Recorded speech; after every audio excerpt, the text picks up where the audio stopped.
Party అధ్యక్షుడు పోటీ చేస్తేనే దిక్కులేదు. ఇప్పుడు మీరు పోటీ చేసి ఏం గెలుస్తారు? గాజువాకలో జనసేన నేతలపై టీడీపీ నాయకులు సెటైర్లు పేలుస్తున్నారు. గత ఎన్నికల్లో పవన్ కళ్యాణ్ పోటీ చేశారు గనుక ఈసారి గాజువాక తమకే ఇవ్వాలని జనసేన నేతలు పట్టుబడుతున్నారు. పవన్ గెలవలేనప్పుడు మీకు సీటు ఎందుకు ఇవ్వాలని టీడీపీ స్థానిక నేతలు ప్రశ్నిస్తున్నారు. దీంతో రెండు పార్టీల మధ్య సిగపట్లు మొదలయ్యాయి.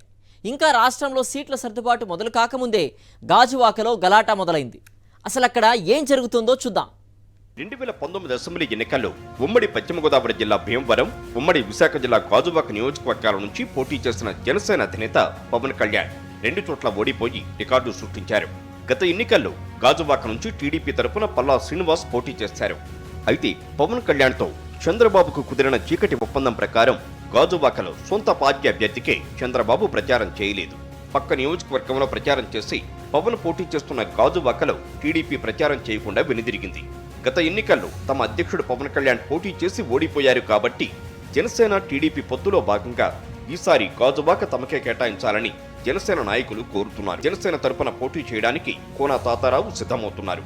ఇప్పటికే నియోజకవర్గంలో జనసేన తరపున ప్రచారం కూడా ప్రారంభించారు. ఎన్నికల్లో తనకే సీటు వస్తుందని ధీమా వ్యక్తం చేస్తున్నారు కోన తాతారావు. గాజువాకలో జరిగిన బహిరంగ సభలో కూడా పవన్ కళ్యాణ్ వచ్చే ఎన్నికల్లో గాజువాక నుంచి జనసేన పోటీ చేస్తుందని ప్రకటించిన విషయాన్ని గుర్తు చేస్తున్నారు వారు.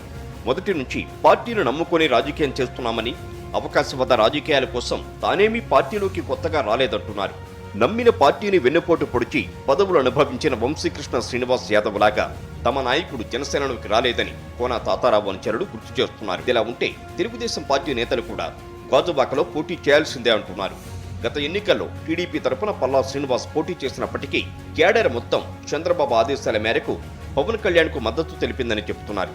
అధ్యక్షుడు పవన్ కళ్యాణ్ స్వయంగా పోటీ చేసి ఓడిపోయిన గాజువాక సీటును మళ్లీ ఎందుకు జనసేనకివ్వాలని టీడీపీ నేతలు ప్రశ్నిస్తున్నారు.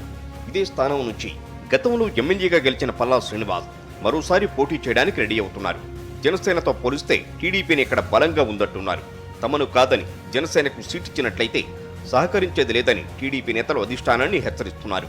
జనసేనకు సీటు ఇచ్చినట్లయితే తమ దారి తాము చూసుకునేందుకు సిద్ధమనే సంకేతాలను కూడా పంపుతున్నారు. టీడీపీ జనసేన పార్టీల మధ్య సీట్ల పంపకాలు మొదలు కాకముందే గాజువాకలో రెండు పార్టీల మధ్య అగ్గి రాజుకుంది.